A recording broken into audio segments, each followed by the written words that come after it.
So I introduce myself as I'm Frankie the Realtor. My slogan is I sell the dreams in a day, I sell the drinks at night.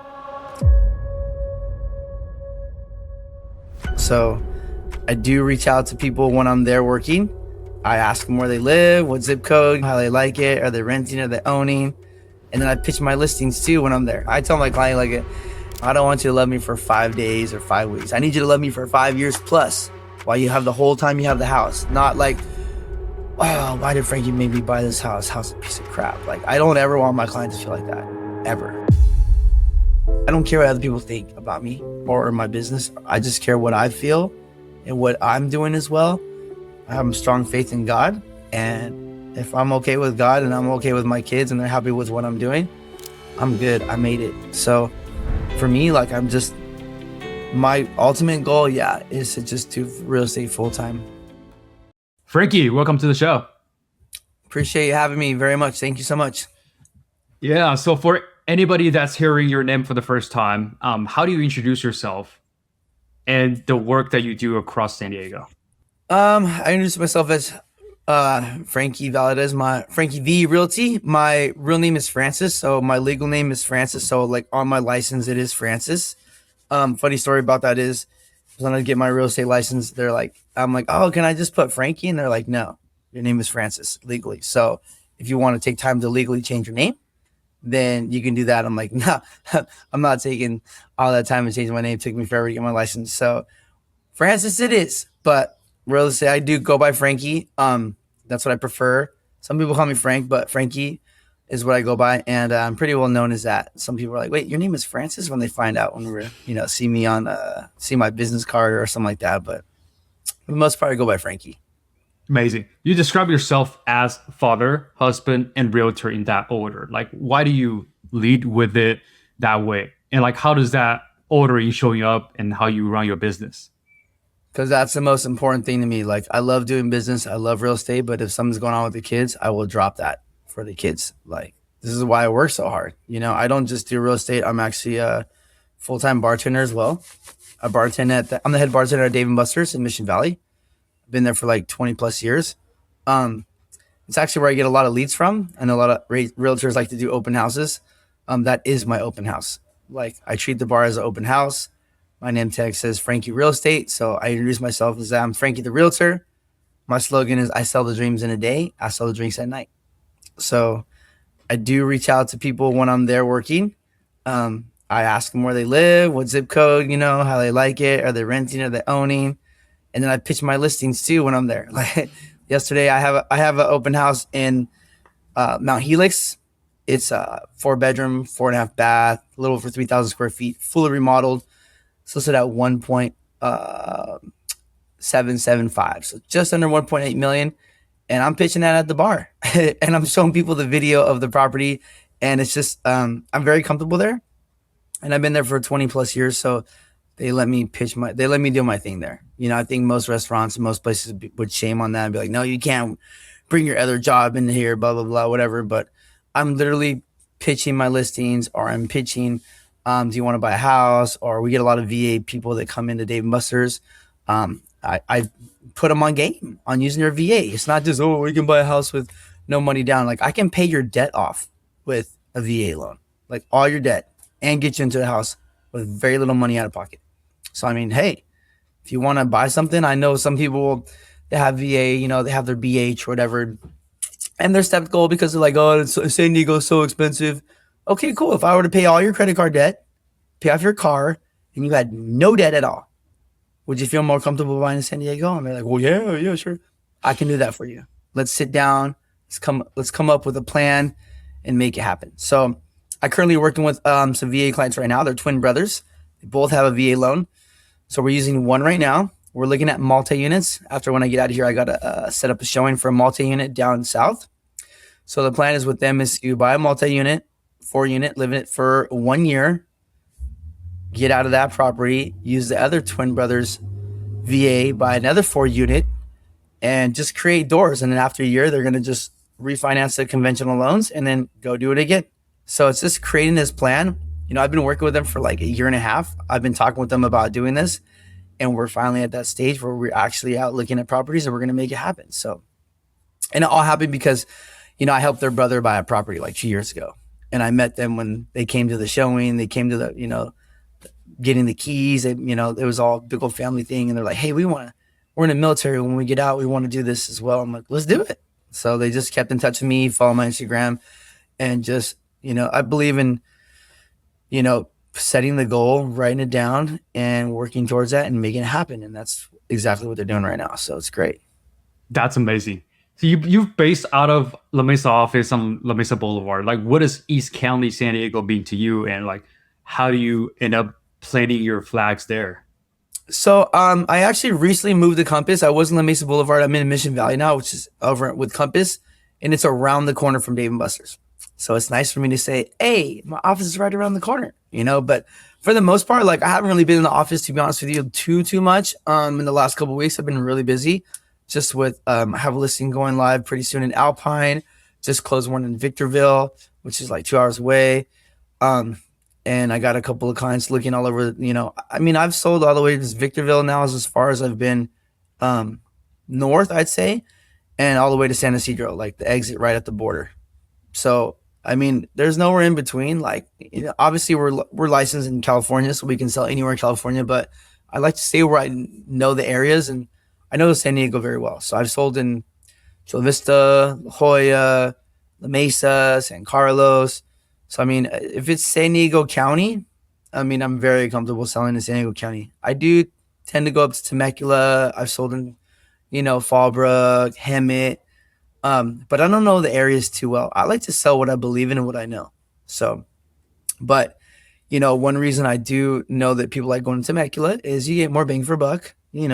Menifee, you get a little bit more house, but I'm really upfront with the client. Look at that price point, you are gonna drive, man.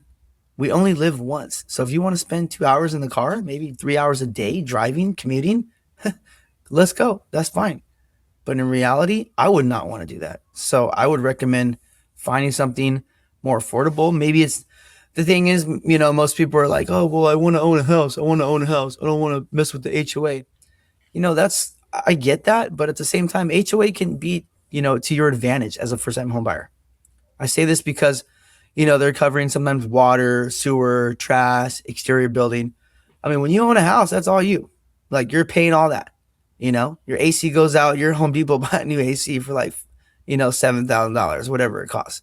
If your roof gets messed up, you're responsible for the roof, not the HOA. So there's some really key points of being a first time home buyer and just buying something with the HOA that covers that so that you kind of get used to that payment. You get used to being a homeowner. And then, most people don't live in their first home for more than 5 years. It's just getting started, build some equity, and then roll that into a single family home. Now that you're used to a payment, now that you're used to having your own home, then, buy, get out of the townhouse and buy a single family, roll that equity so that your payment's close to the same, and just roll with it like that. So I do believe first time home buyers, it sometimes is beneficial to buy something that's has a HOA because you're going to have a little bit of, a little help when something does go wrong with the property, or it's like I said, you're paying your own trash, your own water, your own sewer, like everything. So like it can add on pretty quick to that mortgage payment. So HOA is not, I don't think it's a bad thing. Gotcha. If you So you've mentioned before bartending full time at Dave and Buster's and things like that, but most people, for the most part, they don't really go from bartending to real estate, but you did. Like, take us back to where that age 16, like your first restaurant job, and what had the whole world taught you that still shapes you how you treat the clients today. So with that, I feel like customer service is huge in whatever you do. So I just roll the customer service thing into real estate because it's about the client. It's not about you getting paid. It's not about your commission. Like in the beginning, when you're first starting out in real estate, yeah, you're like, oh, I want to get rich. I want to make all these commission checks, you know? And then you kind of realize like, some things fall out of place or it doesn't really happen for you. And that's because that's the mindset you have, right? Like, it's just like in our field, they call it commission breath. Agents get it. They're like, oh, I need to, then you start, don't get me wrong. Not every agent does this, but you start getting a little bit not as honest and upfront as the transaction as you should be. And I'm here Other people say like, oh, I was working this agent, like, oh yeah, something's going wrong with this. Oh, don't worry about it. Oh, don't worry about it. No, you got to worry about it. Like, you have to pretend that either you're helping your family member buy a house, or maybe you're the one buying the house. Would you want to buy the house if it was in that condition? Would you buy the house if if it had so many things wrong with it? So no, like, respectfully, I will tell the client, like, this house is a POS, excuse me, but hey, I can find you something better. I know when you're walking in the house and you're looking, oh, look at the kitchen, look at this. Like, I'm literally opening up cabinets to see if there's active leaks, if there was an active leak. I'm looking at the roof, I'm looking at the electrical panel. It's just, I feel like I've been on so many home inspections that I kind of know what the home inspector is going to call out, like, a electric panel that's Zingsco or something that's been outdated, that's known to trip and, cause fires, that kind of thing, that the buyer doesn't, they're not aware of that because they haven't been on a ton of home inspections. So respectfully, like, if I feel like the house is a piece of shit, like, I'm going to tell the client, like, you know, I can find you something better. And I think that comes with just the service, just being in the service industry and really providing a service for the client, and just being an upfront, honest person. Like, it's not about, and me working at Dave and Buster's still bartending allows me to make the money to pay the bills, where I don't have the commission breath. I don't have where I need to make a sale to pay this bill. I don't have that. So, I do real estate because I love it. It's something that I have passion for. Um, there's times where I tell the kids, or, I catch myself saying, oh yeah, I got the day off. Like, I don't work today. And I'm really referring to Dave and Buster's. I don't bartend that day, but I have a ton of real estate stuff to do. So that just makes me feel like I'm in the right place, where I feel like it's not work. It's just something that I have a passion for. And it's like, and I don't look at the clock. I could be doing real estate stuff all day from when I wake up till, late at night. I'm looking at properties online, and it's just, I don't feel like it's work. So I think the restaurant industry has really taught me to give good service.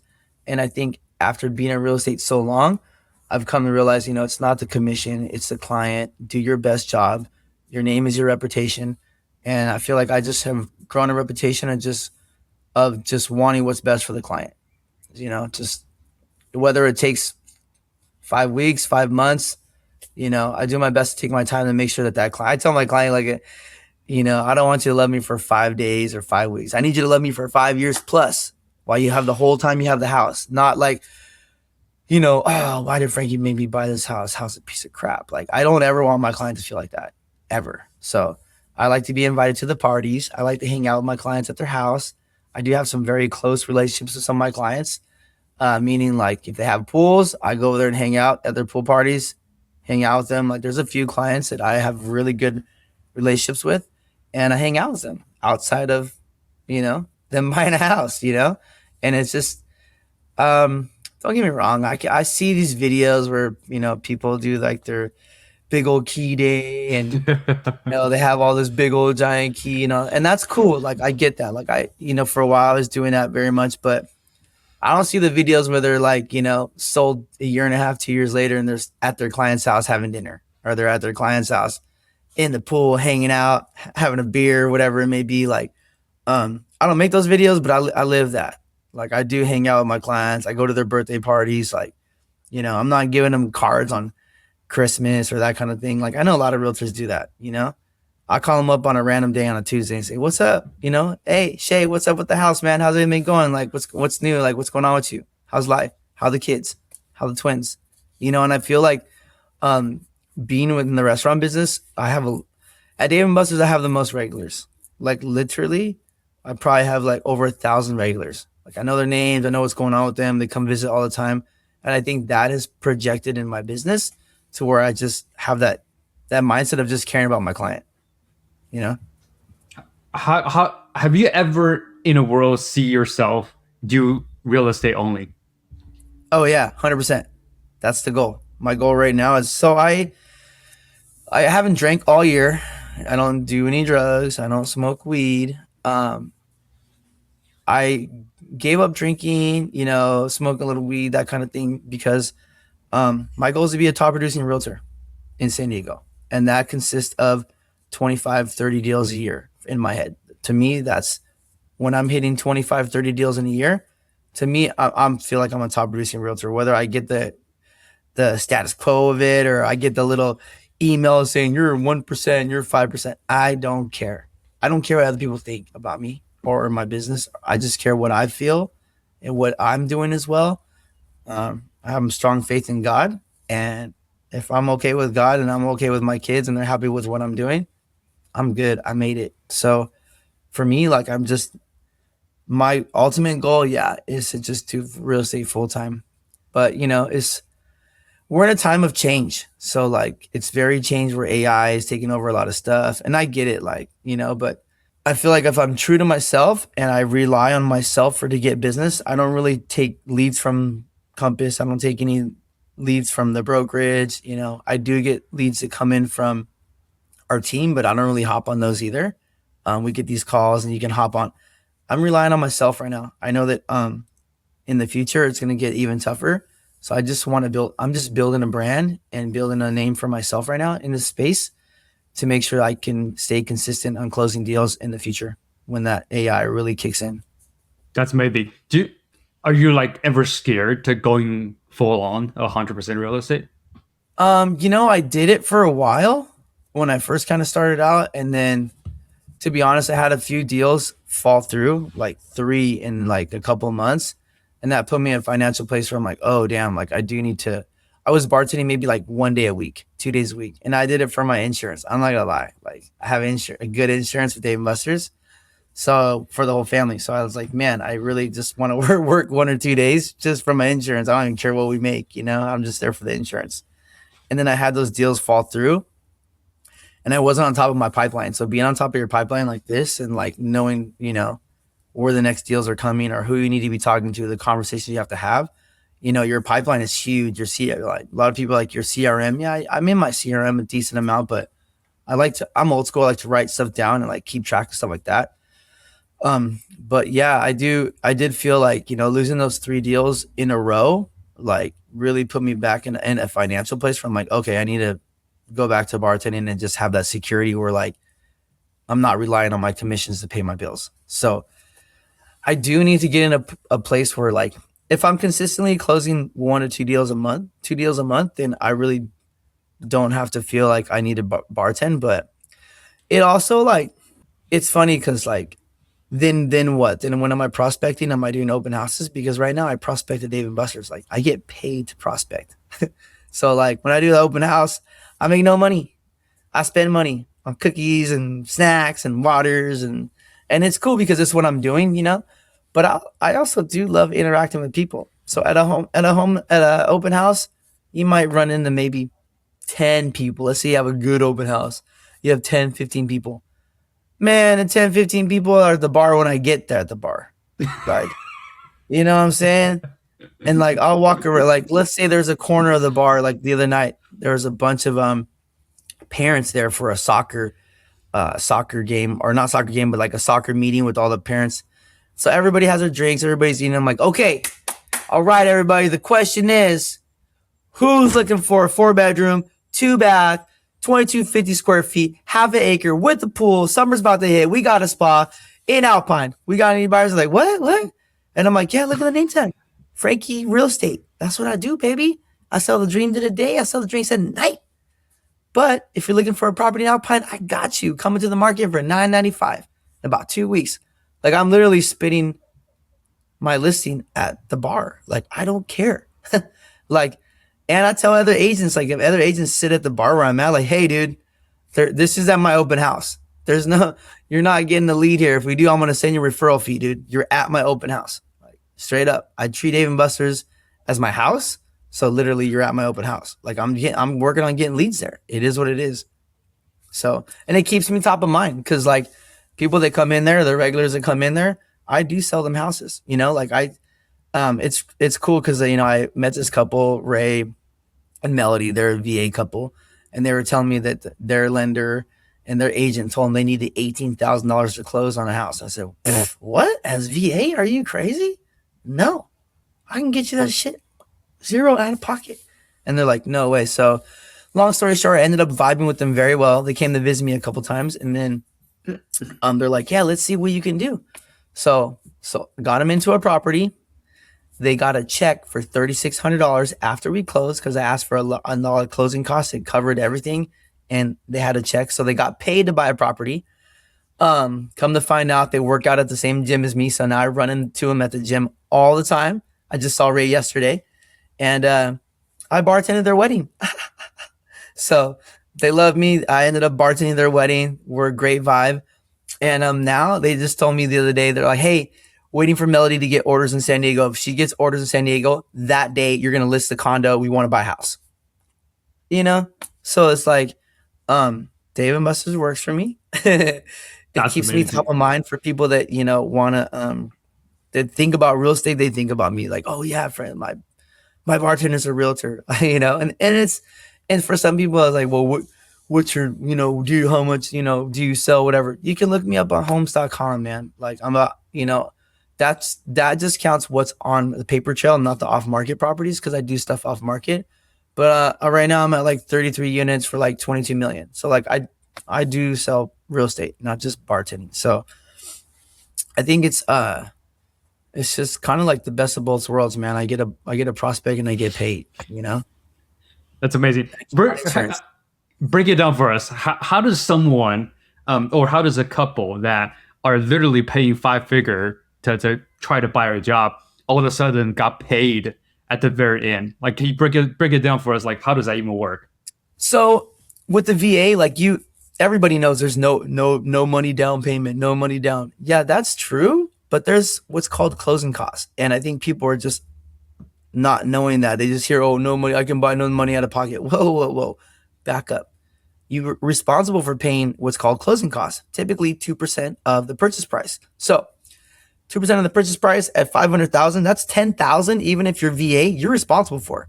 You got to come up with 10,000 plus another 500-600 for a home inspection and another 700 for an appraisal. So like right there, you're looking at like almost $12,000. Yeah, 12, a little under 12, right? So what happens is, especially right now, it's tougher when it's a seller's market, but we're in a buyer's market. So in a buyer's market, I'm going to go ahead and request closing costs.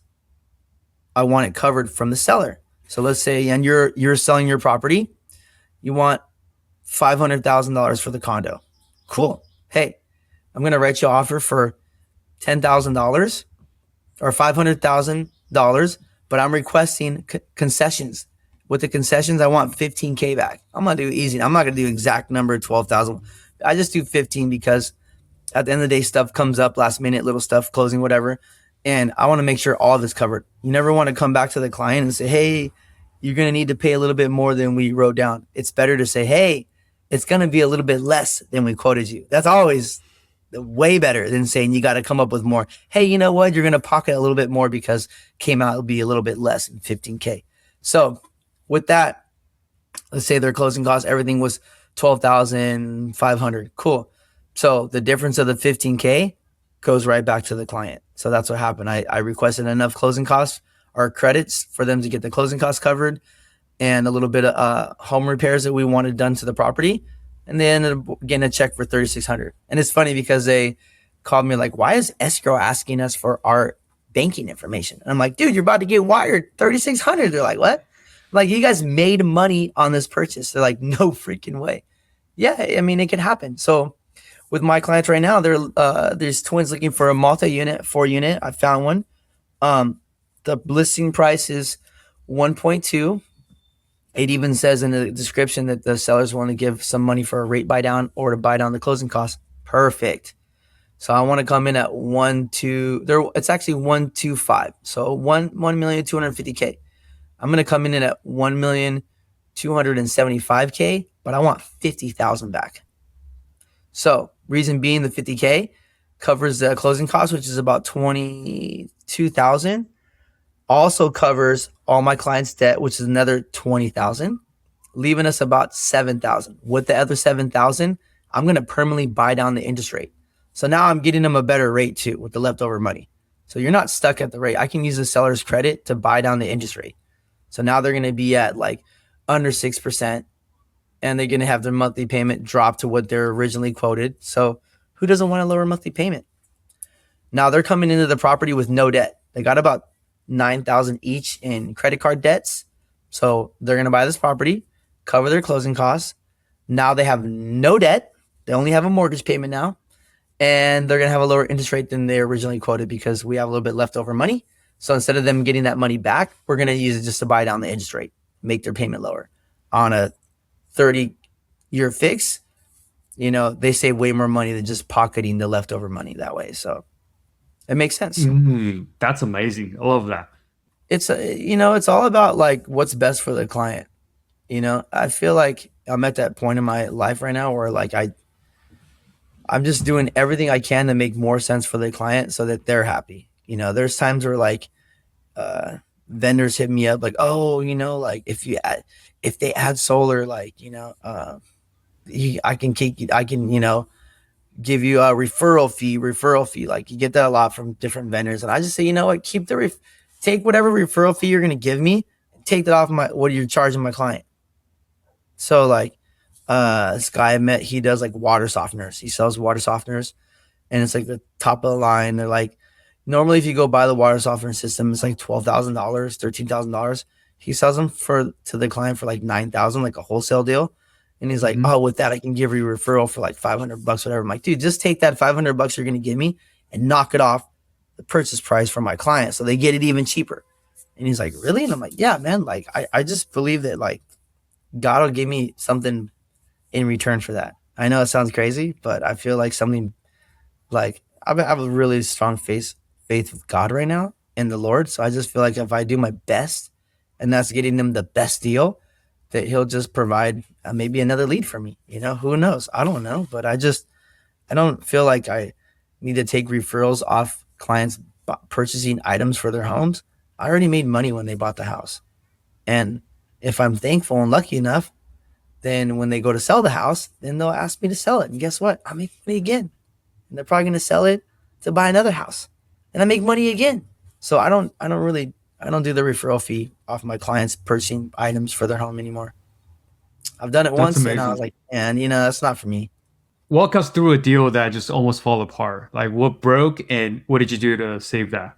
Oh man, I got a good one. So it was the biggest deal that I've ever done. It was 1.589 multi-unit in Ocean Beach. It probably is worth 3 million now, I think. But this was about in 2000. So this was a while ago. And I just started out too. It was one of my first deals. So the seller decided that she didn't want to sell after we already were in escrow and my clients already liquidated $300,000 worth of stocks and crypto to make the purchase. So they liquidated $340,000 to make this purchase, come up with a down payment, and she decided she didn't want to sell anymore. Well, you can't do that. We have a contract.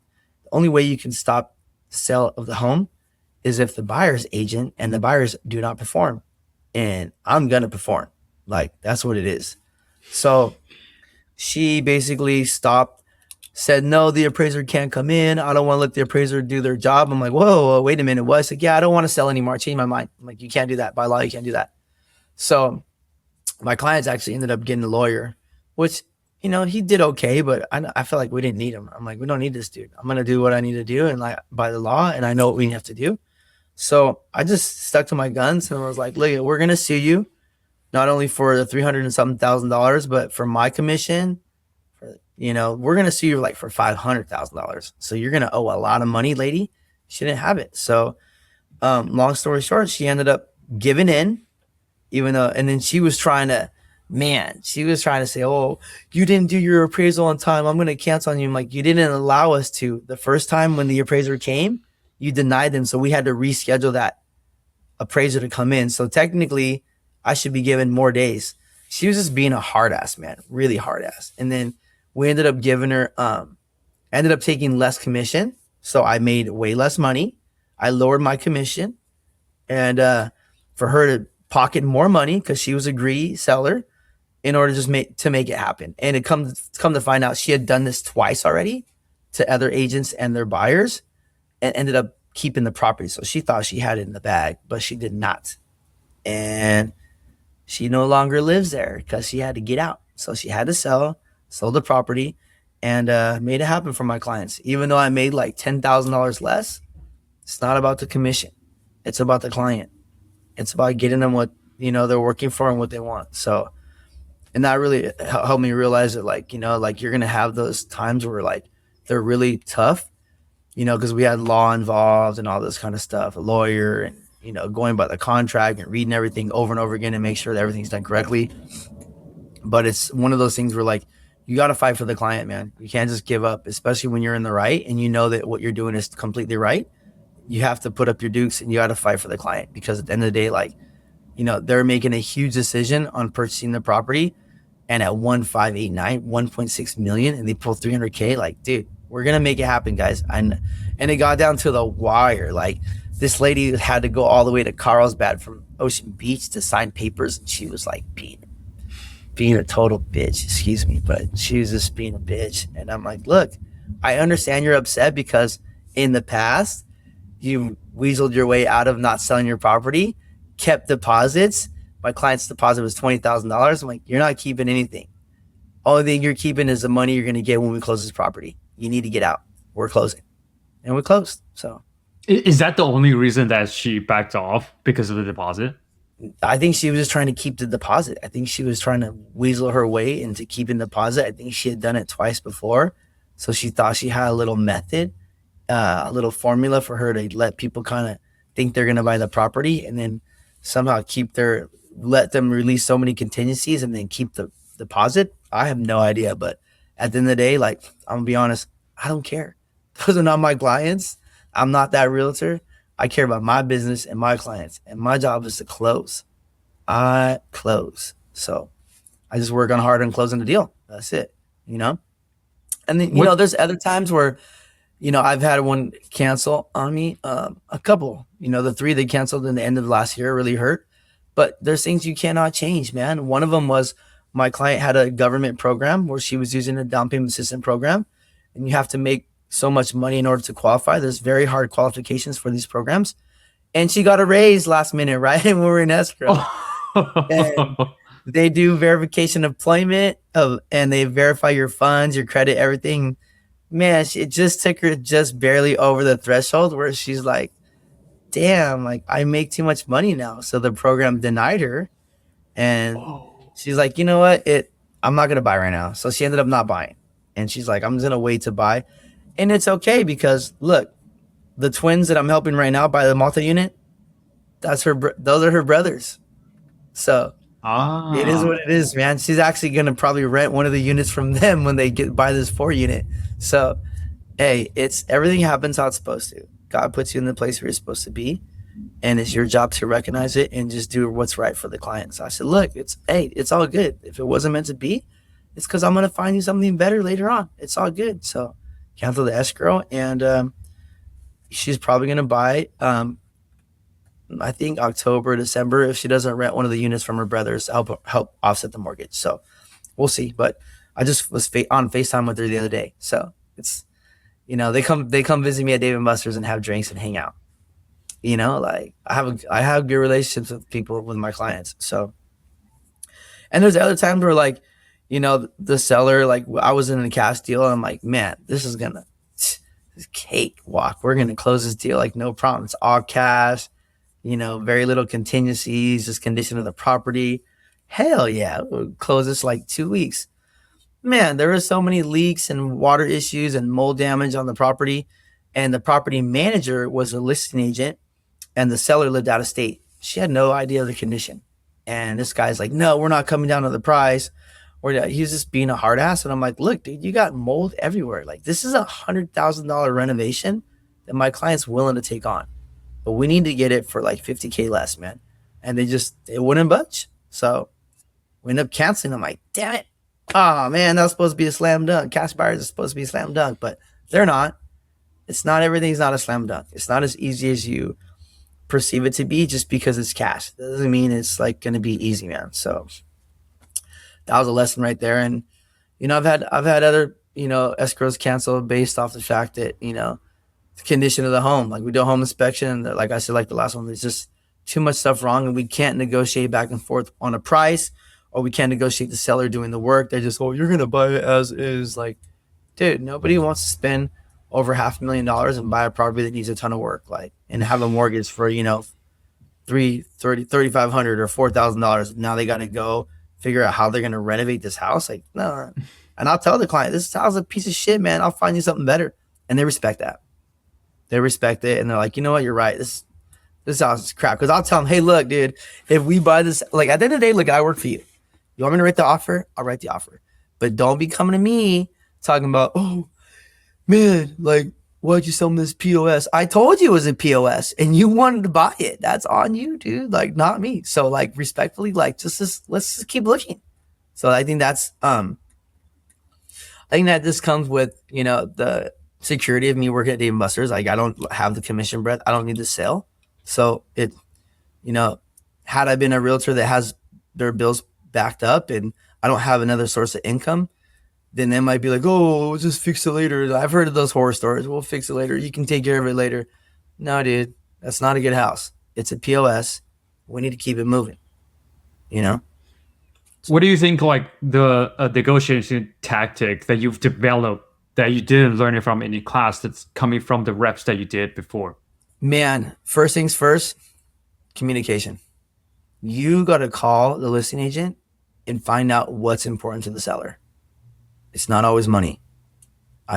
You would think that, oh, the highest offer wins. I just won the offer in Victorville over a 20% down buyer that had a little bit higher offer than us. But I call listing agent first.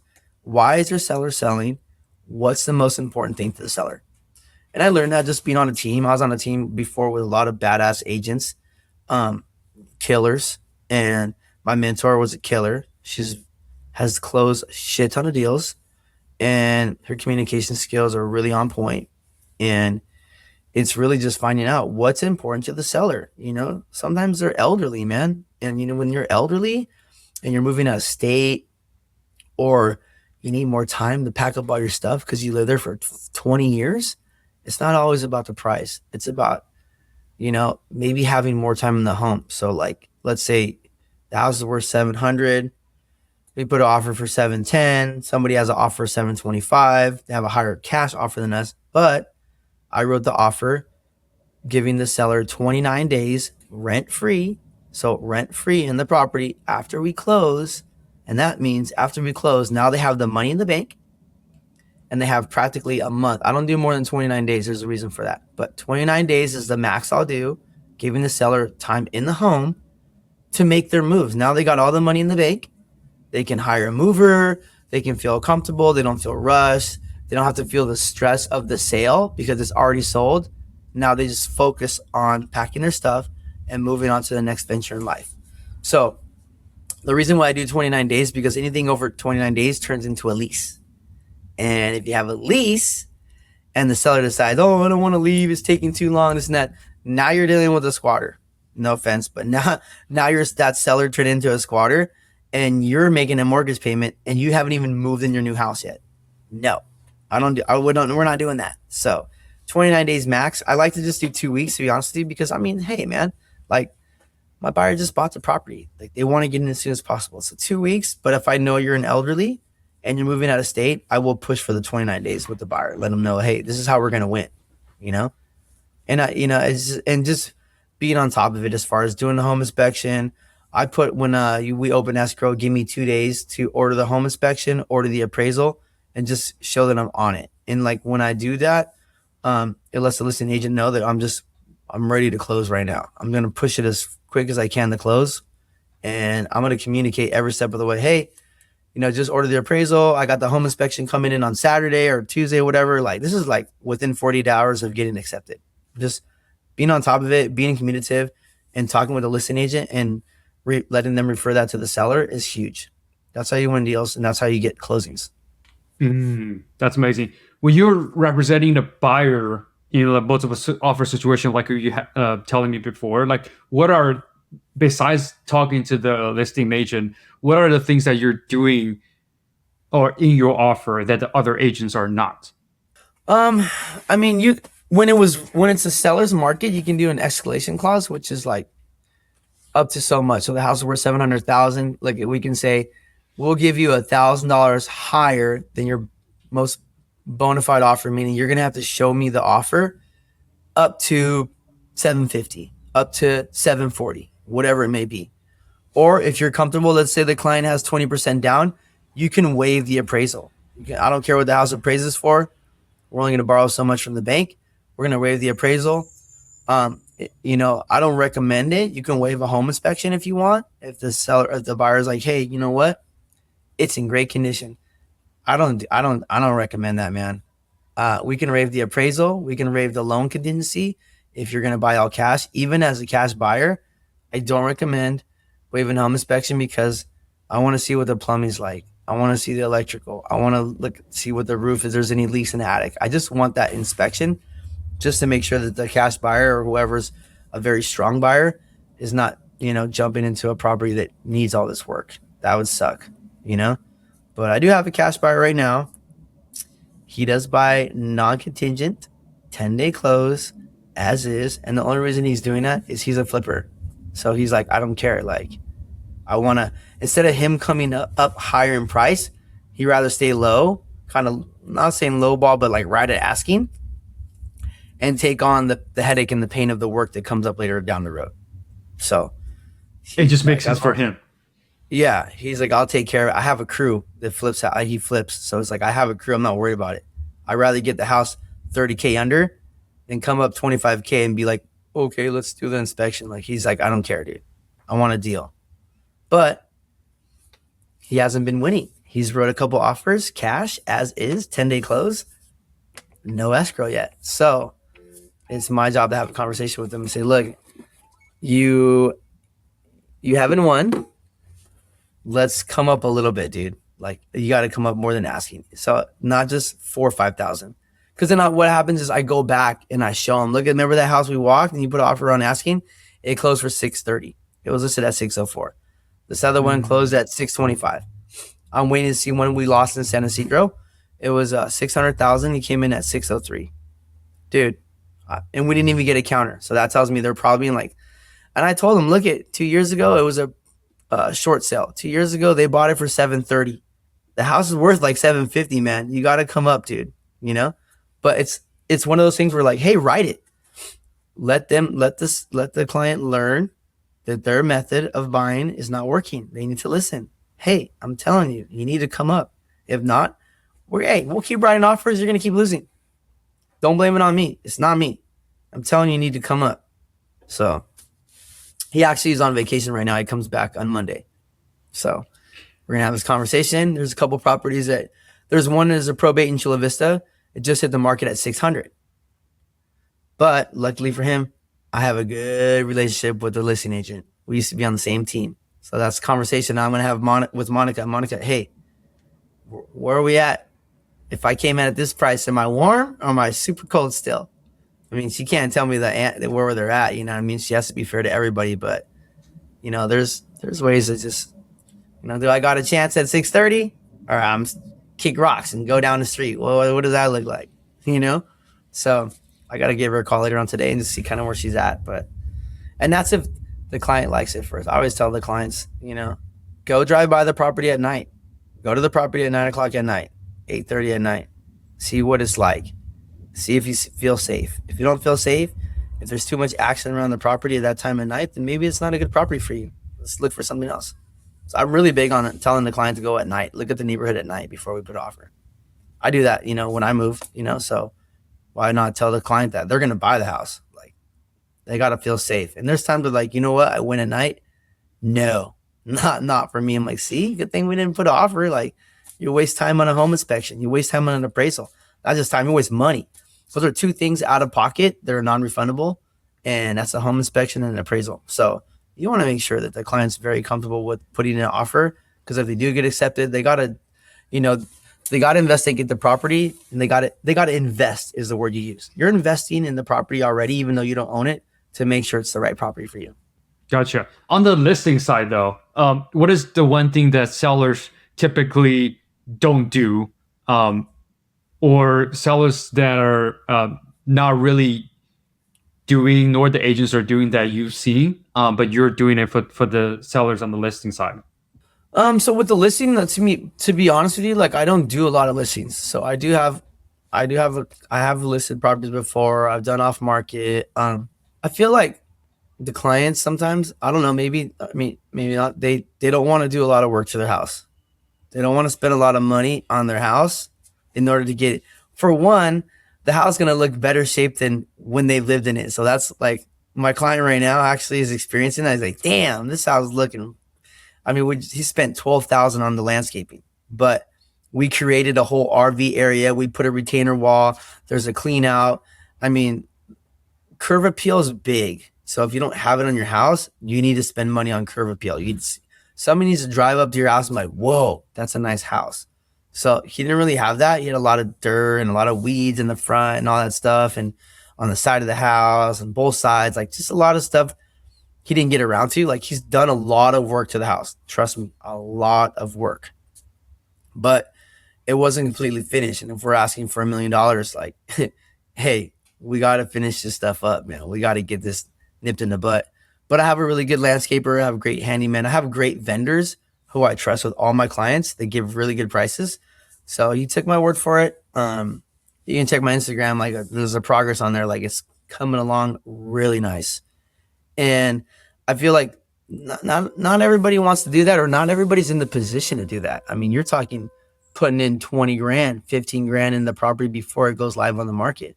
But it's one of those things that's when it needs to be done, it needs to be done. Otherwise, your house is not going to sell. It's going to sit. So I feel like sometimes agents don't tell their client what's up. Like they just say, oh, my client wanted to list for this. Well, did you show them the comps? Did you show them what it should be listed for? Or do you just have commission breath? And you're like, I just want to take the listing, whatever you want to list for. And then guess what? You see the property online 30, 45 days later, still sitting there. So it's funny. I was at Dave Mustard's maybe like 6 weeks ago. And he's an OG regular. I say OG regular. He's been going there a long time. This dude, Paul. And Paul was like, oh, I just listed my house. I'm like, and I used to get all butthurt about that. I used to be like, oh, why you listen to me? Like, why are you telling me this shit, dude? I'm like, but you know what? I heard from my significant other that what's truly meant for you will never pass you by. So I kind of stuck with me. So that listing was never mine, or it never would have passed me by. So I said, oh, hey, congratulations, brother. I hope you get it. Let me see it online, So he's like, yeah, my girlfriend was a realtor. She got out of retirement so she could list my house. I'm like, oh, that's why you listed it, man. Okay, cool, man. What's up? Well, what'd you list it for? I'm checking out. She's like $839. I'm like, ooh, why would you list at that price? And she's like, what? And her girlfriend's next to her, and they're a little buzzed. Don't get me wrong, they're buzzed, they're drinking margarita, they're taking shots. And I said, I wouldn't list at that. It's a great house. Looking at the pictures, it's remodeled. I know the area, 92139 is Paradise Hills. And they're like, I do this every day. You just came out of your little retirement. And I said, dude, I would list it right now for $799. I think you should change the price, Paul. He's like, she's like, no, it's a great house, blah, blah, blah. We're going to get, at least $825 for it. I'm like, okay, you're already saying you'll take $825 right off the bat. Literally, like, I would relist it for $799. That's the hot number. And I'm like, honestly, people have to have their search engine on $850 just for your house to pop up. And at $850, that's a high price for the neighborhood that you're in. So I would not do that. I would list at $799, get multiple offers, put out a seller multiple counter, and try to get everybody to come up to the price you want, $825, $820. But $839 is a horrible list price. I'm just telling you from my experience. You can do whatever you want to do. Man, her girlfriend was like, what do you know? You don't know. Don't listen to him. He don't know what he's talking about, blah, blah. So, okay, how much real estate have you sold in the last fucking 12 months? Let me look you up on homes.com. How much have you sold? Oh, shut up. You don't know what you're talking about. Hey, look, Paul. Look, dude. We've been friends for a long time. Respectfully, your house is going to sit on the market, dude. You need a list for $799. I'm telling you this out of respect, dude, because you're my boy, and I want you to sell your house. So I've been keeping tabs on this property. And do you know what happened now? Yeah. They've been on the market for 32 days. Yesterday, they changed the price. Guess what they changed the price to? No way, those $799. $799, baby. Oh my goodness. And you want to know why? Is because my buddy Kim and Mike, they just flipped the house in their neighborhood, brand new, fully remodeled. They listed for what? $799. And in one weekend, they're already pending, fully flipped. Wow. Another property in the same zip code around the corner, listed for $799. And guess what? They're pending.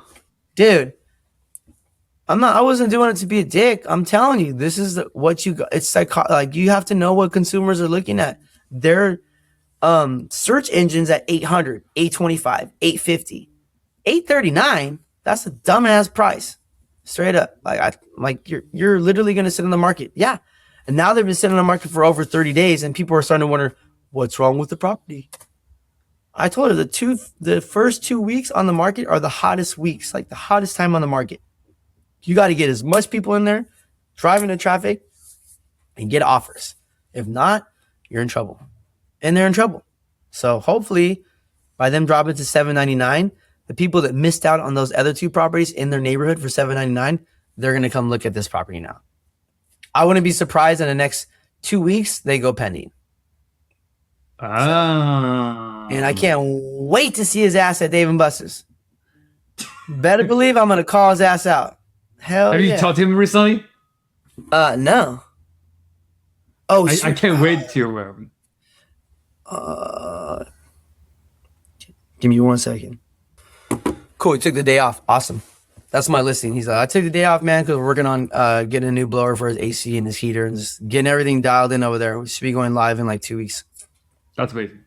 But like, back to your buddy. Have you talked to him recently? No, not at all. I ain't gonna call him. I can't wait. I can't wait to hear what happened next. I can't wait to see him at Dave & Buster's, man. Hey, where you at right now? What's your list price? You know I'm watching your house, dude. I told you, $799. Your girl didn't listen. No offense, but you didn't listen, girl. I told you. But it's one of those things where like, hey, dude, like, I respect it. You know, it's your girl. You're trying to do what your girl says, but your girl doesn't sell real estate every day, dude. So it is what it is, man. Go. We'll see what they say. Hopefully he gets an offer, man. I hope he gets an offer on his house. I really do. I'm pretty confident he will. Hopefully they have a good open house this weekend and they get some offers on the property. Amazing. Team Z under Zedra was a top 1% producing team with over $600 million in sales. What is it like learning the business inside a machine like that versus just going solo? Man, they're at like 2 billion right now, 3 billion. So when I left, they're at 3 billion in sales. She's a beast, dude. She's the reason why I'm a good agent. I got to give credit where it's due. You know, I went in there, didn't know anything about real estate really. I came from another team that didn't teach me anything. You know, she asked me, how do you fill out your RPAs? And I'm like, I looked at her like, she's like, you know what an RPA is? And I didn't know the abbreviations, you know? And I'm like, no. She's like, you know what? I'm not mad at you. I'm mad at them. This wasted 2 years of your time. And here you're going to grow. You're going to learn. And honestly, it's a great place for new agents to really get off their feet. Her training is unmatched. She is a training machine. She will train you and train you and train you, and you'll become a badass agent if you do the work. It's on you, man. Like, you got to do the work. You got to do the grind. And but she definitely, I can honestly say she made me a great agent. The reason why I feel like I'm confident in my business is because of her. So what do you think one thing that she drilled into you that you didn't fully understand until you actually lived through those yourself? Oh man, there's a couple things. One is, man, put money aside, pay your taxes. That's one of them. I just filed 3 years. I just filed my past 3 years, man. And if I would have listened to her, and I should have, I wouldn't have to file 3 years. I wouldn't owe so much money. But it's all good. I'm not scared of it. It's cool, man. It is what it is. That's one. Pay your damn taxes. Because he's like, I learned the hard way. Learn from my mistakes. I didn't listen. Now I had to learn from my own mistakes. So it's cool. It is what it is. But I would say the most important thing that I learned from her is stay consistent. Consistency wins. through the hard times or the good times, stay consistent about your business every day. Be in the business, be on the business, be about your business. So, um, and it's a grind, you know. There's times, a lot of times where we take away from our family or we take away from trips or whatever because we're grinding, we're doing our thing, and we're working hard. And don't be afraid to work hard, you know. But at the end of the day, know what you're working hard for, but be consistent. You can't just think you're going to close a few deals and go on vacation and not do anything for a couple weeks and then come back to it. Like, dude, your pipeline will dry up so fast. You got to stay consistent. You got to be on top of your business and be organized. I'm not that organized, but one thing about her is like, she's all about the calendar. And I was telling myself yesterday, I'm like, damn, I need to get back in my calendar. She is calendar driven, highlights everything, and basically crushes her day because of the calendar. She's very dialed in with the calendar. So I think that's one thing I took from her is like, be in your calendar every day, know your calendar, know your stuff. And that's something I need to get back to so I can execute more stuff. So she gets a lot of shit done in one day. That's for sure. For the new ones, the new agents out there that are listening to this and they're weighing in, do I join a team? Do I go independent? What's the honest 100%. answer that Get you on a damn team. Get on a team. You're going to look on a team. You're going to make less money. Okay. Your split's going to be different, especially when you're brand new. Don't be afraid to pay less, to earn less money on a commission, to be on a team that's going to mentor you. Find a mentor. You need a mentor if you're new. And I'm just telling you, otherwise, I wasted 2 years not just being on a small little team and not getting mentored correctly and not having any guidance, trying to figure out how you going to try to figure something out you know nothing about. Really? You can't just go, oh, I watched $1 Million Listing. Dude, that shit, they're not, you're not doing that, dude. Okay. Don't be like, get on a team, find a mentor, not just on a team, find somebody who's going to take their time to help you become a better version of themselves in you, help you become a good realtor, show you the do's and the don'ts, and take time out of their business to help you. And with taking them time out, guess what? It's going to cost you. Don't be afraid to pay it. Don't be afraid to pay it. I recommend you pay the less commission, be with a mentor, be on a team, but be visual, stay focused, take notes, do what they're telling you to do. Don't just be on a team because, oh, I'm part of this team now, and you're just lollygagging doing shit and you're giving up your commission. Dude, you're giving up your commission. Soak in as much as you can. Be on a team, dude. Otherwise, it's going to take you a long time to get where you want to get to versus coming up with your own way of doing business. So being on a team for 5 years, on a really badass team with some badass agents, man. I'm talking killers. I've just developed my own way and my own style of doing real estate, and it's helped me, close 40 deals plus. And to me, that's not a. So some people that might be like, "Whoa, it's pretty good." That's really low for me. I just have a really high expectation of myself, and I feel like at the beginning I was not consistent enough, or I'm actually doing my best to be consistent. And part of it's being super focused. I don't drink, I don't smoke weed, I don't do anything like that. I'm just very focused on the business and a little sharper about the business and what's going on, and how you hold your conversation. And then I feel like I'm a little bit more eyes open to opportunities versus not seeing an opportunity in front of me when there is one. So, but being on a team is 100% what you need to do as a new agent. I don't care. Or if it's not a team, you need a mentor, somebody who takes time, like real time, not just your money, but real time to show you what you need to be doing as far as open houses, writing contracts, the do's and don'ts, your finances, the way you interact with people, role playing. Role playing is huge. You got to role play. Xander said, you never want to practice on your clients. You don't. Like the first time you're just talking about something, you don't want to practice on the client. You want to practice with somebody you can role play with and have that experience. So that when you're in the field, it's like, oh man, we role played this. This is how it's supposed to be going down. So Xander, top notch leader, top notch mentor, 100%. And she's the reason why I'm a good agent right now. You and Eli, both of you guys work in the partnership in Team Z. How did that start? Like, was it always the plan, or did one of you just pull the other one in? Actually, she goes by Ellie. pulled her in. She had other plans in life, and she was taking a break to get her master's. And then I kind of pulled her in, and she kind of just didn't get out. She didn't go back and do what she was supposed to. And I kind of feel guilty for that because that's kind of took her away from what she wanted to do. But at the end of the day, everybody's responsible for what their actions and their decisions. So, we did have a little bit of, we're not partners anymore. I'm on Compass, and I don't even know what she's doing her own thing right now. And I don't recommend being in business with your partner. I don't think it's good. And that's just from what a lot of people say and my personal experience, because you're just with each other too much, and it's just at home, at the office. Some people can do it, some people can do it. I can't. It's not for me. Kind of didn't work out. I'm very in it. I'm just so used to doing it my way and how I run a business and how I want to do stuff. And it's, you just clash too much when you have somebody like me. I'm a D. I'm very well driven, very know what I want to do. And I guess it's just harder for me to have somebody else as a partner like that. So it didn't really work out for me. And I don't recommend it, to be honest with you.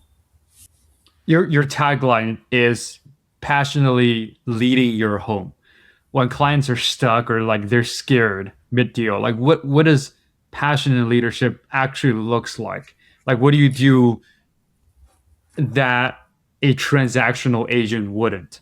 I personally will, when you want to buy a home, I will sit down with you on a buyer consultation and just go over everything from the very beginning to the very end. So you know exactly what you're getting yourself into. It's not like, oh, I never want the client to go home and be like, okay, what do we do next? What do we do next? What's going to happen next? No, I gave you a roadmap, which Xandra, helped us develop this, where you have a roadmap from beginning to end, from getting approved, searching homes, submitting an offer, getting accepted, your due diligence, inspection, appraisal, contingencies, being able to understand you can get out of the transaction, get your deposit back, and be okay. You're not losing money. All the way from point A to point Z of the transaction of buying a home or selling a home. Yeah, it's one of those things where it's just, for me, it just comes down to the client, man. Whatever's best for the client, and understanding exactly what they're getting themselves into is what's best for the client. They need to know. So I take pride in working with a lot of first-time home buyers. That's kind of was my niche for a long time. I used to say I'm a first-time home buyers agent. And I think that's why God only gave me that. That's why I have so many buyer sides, not listings. But now I'm open. Hey, I'm a top producing realtor. That's what I tell myself every day. I'm a top producer, and I will help anybody and everyone who wants help in real estate, even if they're not working with me. I don't care. I would tell a lot of the VA people that come in Dave & Buster's, because I meet a lot of military people, and I'm like, dude, are you getting BH? And they're like, yeah. I'm like, are you renting? Yeah. I'll never buy in California. It's too much. Why?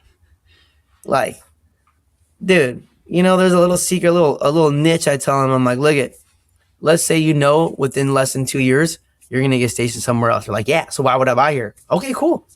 Perfect. Let me tell you, you have a car? Yeah, I got a car. You got a car payment? Yeah, I got a car payment. Cool. What if you bought a small little condo that your BH covered? When we bought the condo, I paid off your car, paid off all your debt, and now in less than 2 years, you're going to go get stationed somewhere else. So now you're going to sell that condo. And the best thing is for you, because you have orders to leave the state, you don't pay property gains tax. Everybody else that sells less than 2 years, they got to pay Uncle Sam property gains tax. But you do not, because you got stationed in orders to go somewhere else. So now you're going to the new destination with no debt, paid off car, and maybe a little bit of money in your pocket from the sale of the property. If that doesn't work for you and you want to keep renting with your BH, go right ahead. But if you like to go to the next destination with zero debt, let me know and I'll make it happen. How does that work? Walk us through it. So let's say you're in the military. You're like, dude, I know that I'm probably going to get stationed somewhere else. Usually it happens with single guys or single women because they don't have a family. They're not locked down. They don't own property here yet. So there's a good chance they're going to get deployed. They're going to get stationed somewhere else, Hawaii, Japan, wherever they're going to go. Wherever you go, guess what? Your debt's going to follow your ass. Your debt is not going away. Your credit card debt, your car payment, whatever it is. Let's say you got 15K in debt. You owe 10 grand on your car. That's $25,000. Okay. You're like, I get BH. I'm renting for 2,000 and I'm pocketing $1,000 a month. Cool. That's 12 grand in a year, dude. That's not that much money, dude. Okay.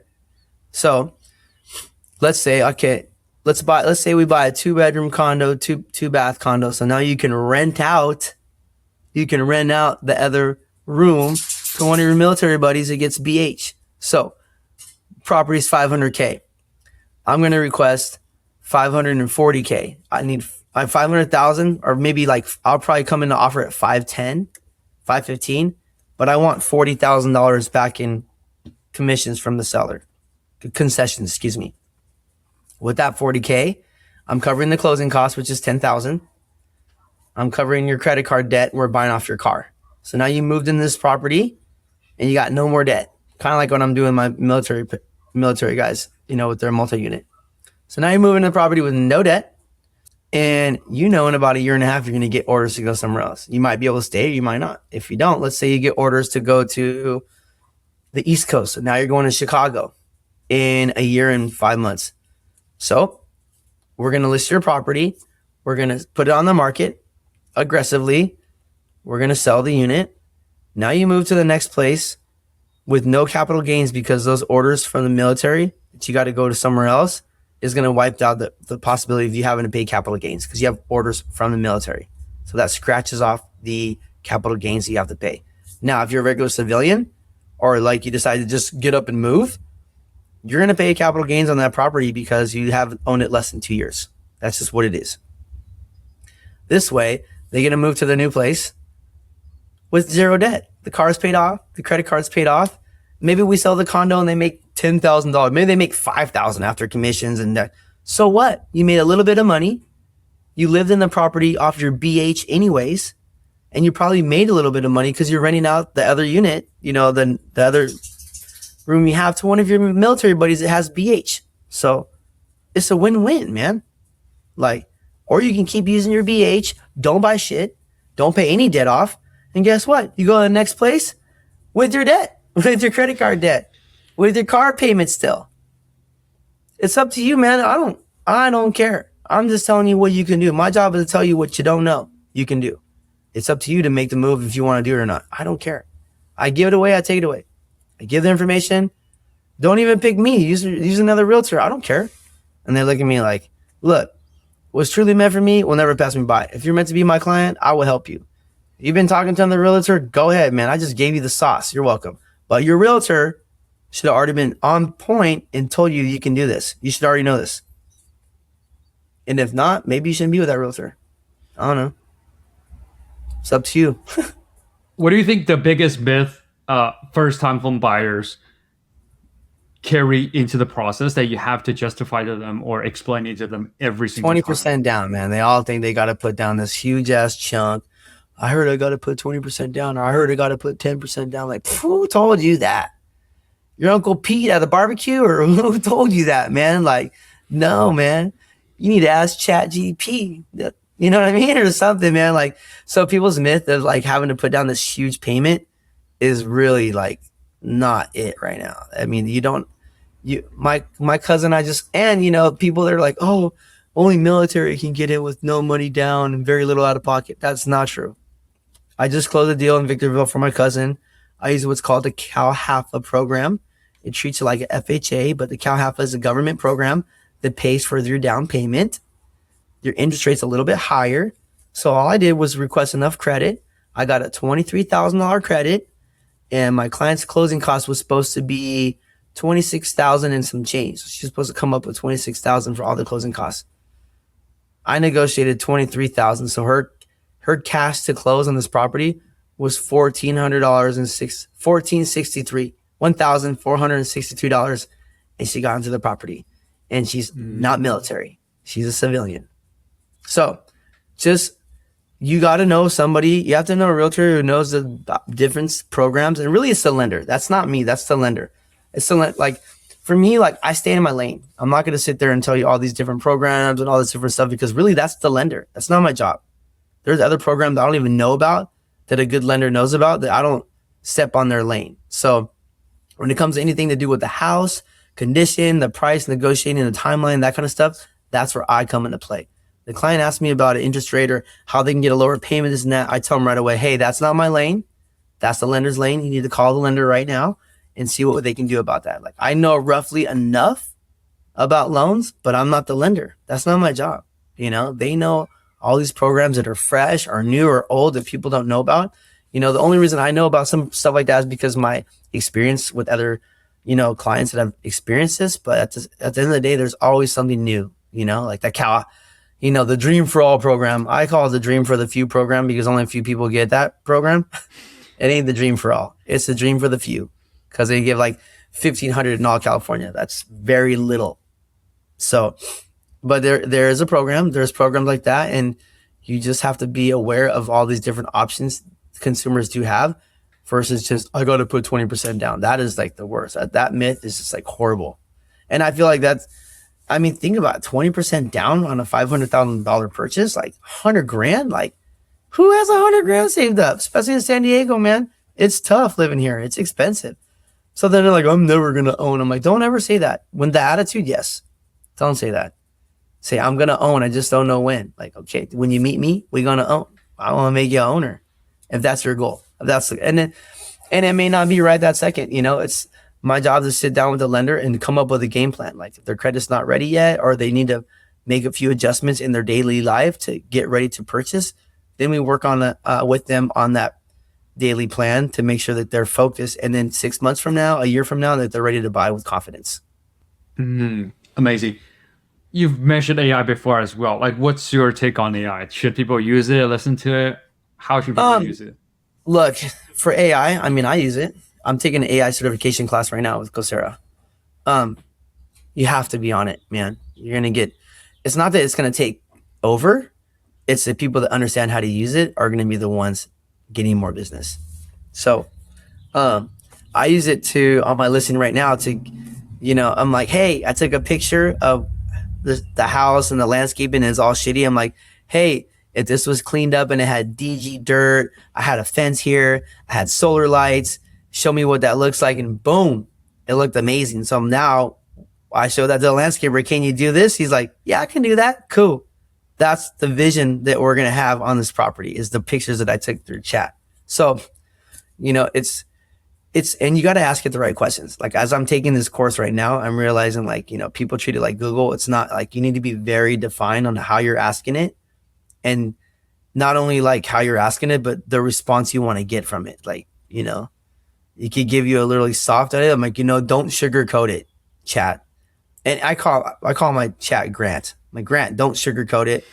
Tell me, and as you say bad words, or you very vocal with how you speak to it, or it'll respond that way. Like me, like I'm very like freely speak. I say bad words. It is what it is, but because I'm real.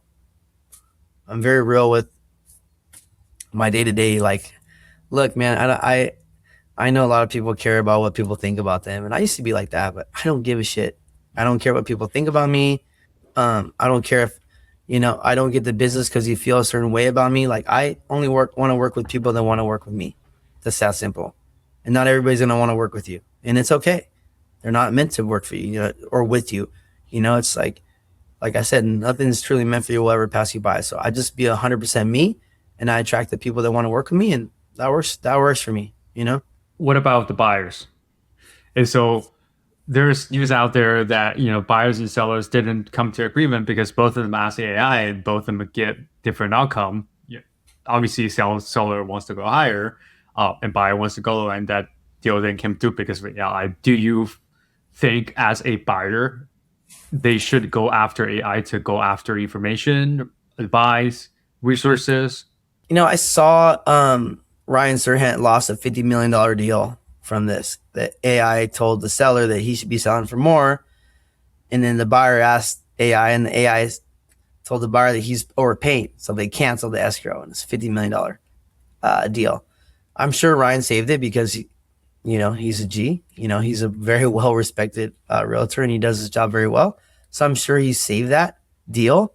But It's our job as realtors to do really, really good comps and explain why we're putting this purchase price on this property or why we're listing this house at this property.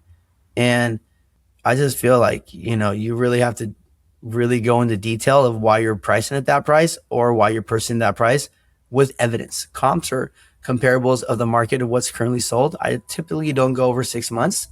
And with Xander's, she's taught us very well as far as like square footage, no two-story versus single, doesn't have a pool, has a pool. So very, very detailed and make model match properties to each other to get the great comparison and stick to your guns. Like, well, this is what I feel we should be selling it for. This is the properties I looked at. These are the comparables I have, but then listen to the seller, listen to the buyer. Why do you feel like we should list for more? And you have to get your emotional attachment out of it. I don't care if this is your first house you ever bought and you have all these memories here. Memories are not, there's no price tag on memories, dude. Sorry. It's black and white. What's selling in the neighborhood, what it's worth on paper, because that's what the banks are going to look at. That's what the appraiser looks at. That's what your home is going to appraise for. No bank's going to let you borrow more money than the home is worth. You know? As for the buyer, hey, a home is worth what somebody's willing to pay for it to the extent that the home will appraise. And I say that, look, if this is what you want to pay for it, hey, I'll write it up. And I have a client right now who's a cash buyer, and he wants to write offer for 1.2 and the property is listed at 145. And I'm like, dude, but sometimes you got to write the offer and let them lose so they can see, like, hey, dude, you're lowballing way too much. Or you might catch a seller that really wants to sell and they're like, you know what? I'll take that offer. Or they'll counter you. Not 1.2, but we'll sell for 1.3. So now we're down 150K. Hey, dude, we can get this for 150K less, man. You want to rock it at 1.3? Let me know. And if it doesn't work out, guess what? I'm not going to go cry over spoiled milk. You know what I mean? Like it didn't work out for a reason. It wasn't meant to be. That simple. Mm-hmm. Gotcha. What does the future holds for you? You mentioned you wanted to go full time on this. You mentioned a lot of great things as well. Do you have a timeline to set for yourself? What's going to happen in the next year or two? Yeah, next year. By the end of this year, my goal is to close 20 deals. It's a lot, but at the end of the day, it's more than I've done. It's twice my normal production, but I'm twice more focused more than now than ever than I am. I do work a lot more hours that I want to bartending. Just reason being, one of my close friends got into a car accident, and a really bad one. He's going to be out of work for probably like 3 months. And so now I'm working at another place, a little dive bar, to help him secure his job when he comes back. I mean, I love him that much. He's a good friend of mine. I don't want him to lose his position there. So I'm just filling in Friday, Saturday nights, which I normally don't work Friday, Saturday, Sunday. Those are not, I don't work those. I save that for real estate time. And, but I'm just helping him out right now to make sure he secures the spot. But I'm just working late nights, early mornings, and staying focused to the grind. And in a year from now, I hope to utilize my kids more. My daughter's gonna be 18. My son is all over the computer, very smart. He's 15, and just maybe hire them as employees through an S corp is my goal. Pay them out tax free.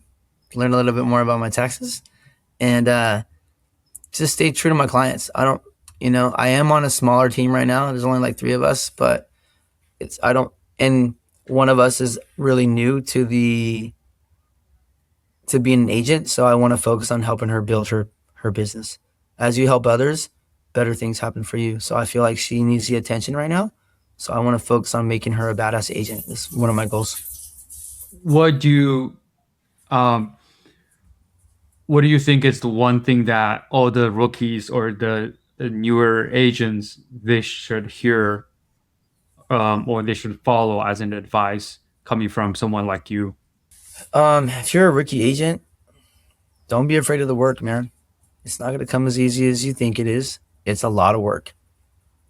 Freaking TV makes it look like it's so easy. Y'all showing homes, closing deals. Like, it's more to it, man. It's a lot of work. It's a lot of prospecting. It's a lot of getting your face out there, getting known in the industry, and being upfront, being honest. Don't try to copy other people. Like, come up with your own style. Be real. Be yourself. But at the same time, you know, take advice from mentors, find you a mentor. The number one thing is find a mentor. You have to find a mentor, somebody who's going to help you. Because there's a lot of stuff you shouldn't be doing and a lot of stuff you should be doing that you don't know about because you're not with somebody telling you the do's and the don'ts and what works and what doesn't work. And don't be afraid to put in the long hours, man. And you're going to have times where you think you got a slam dunk deal or you think you're about to close this escrow and it will fall through.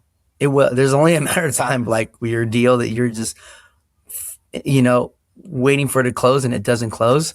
Don't put all your eggs in one basket. You have to prospect. You have to be working with multiple clients because if this deal doesn't close and this deal doesn't close, you have to have your pipeline healthy. You have to have a healthy pipeline. So really focus on having a healthy pipeline and getting your name out there. Go to events, rub elbows with high-end producers, get your name out there.